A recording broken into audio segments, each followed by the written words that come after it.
আসসালামু আলাইকুম রহমতুল্লাহ।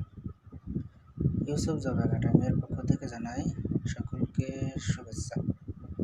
আপনারা যারা এখনো পর্যন্ত এই চ্যানেলটি সাবস্ক্রাইব করেন নাই, তারা সাবস্ক্রাইব করে পাশে থাকবেন এবং ধারাবাহিকভাবে সকল পড়াশোনা বিষয়ক প্রস্তুতির জন্য এটি গুরুত্বপূর্ণ ভূমিকা পালন করবে। সো আপনাদের কাছে বিনীত অনুরোধ থাকবে, এটা সাবস্ক্রাইব করবেন এবং পাশে থাকবেন। আমরা ধারাবাহিকভাবে মিহির জিকে এর টপিক ধরে ধরে পড়া শুরু করব।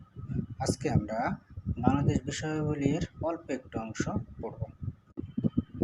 দেখেন, আমরা বাংলাদেশ বিষয়াবলীর বাংলাদেশ পরিচিতি অংশে এই অংশটুকু আমরা জানি কিনা।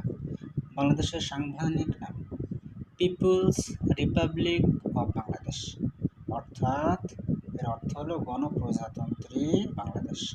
তাহলে বাংলাদেশ সাংবিধানিক নাম গণপ্রজাতন্ত্রী বাংলাদেশ, ইংরেজিতে হবে পিপুলস রিপাবলিক অফ বাংলাদেশ। উৎপত্তি প্রথম বঙ্গ, তারপরে বাংলা, তারপরে সুবি বাংলা, পরে পূর্ববঙ্গ হয় 1905 সালে, পূর্ব পাকিস্তান হয় 1956 সালে এবং বাংলাদেশ সৃষ্টি হয় 5 ডিসেম্বর 1969 সালে। পরবর্তীতে গণপ্রজাতান্ত্রিক বাংলাদেশ 17 এপ্রিল 1971-এ নামকরণ করা হয়।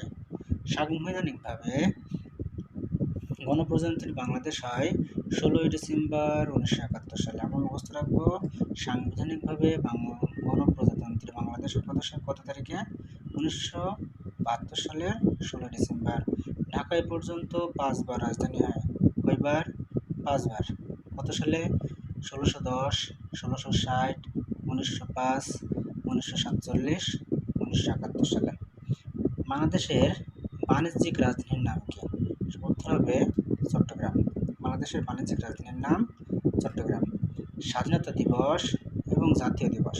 তাহলে বাংলাদেশের স্বাধীনতা দিবস এবং জাতীয় দিবস হলো 26শে মার্চ। এটা চালু হয় 1980 সাল থেকে এই দিবস পালন করা হয়। বাংলাদেশ সরকার পদ্ধতি। বাংলাদেশ সরকার পদ্ধতি কেমন? এক কেন্দ্রিক সংসদীয় সরকার ব্যবস্থা। তাহলে বাংলাদেশের সরকার ব্যবস্থা কেমন?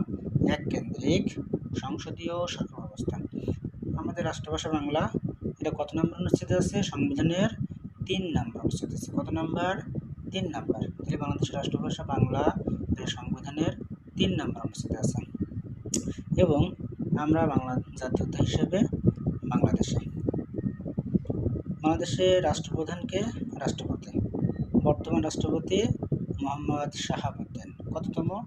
22তম। আমরা অবশ্যই এই ছোট ছোট বিষয়গুলো মুখস্থ রাখার জন্য চেষ্টা করব। ধন্যবাদ।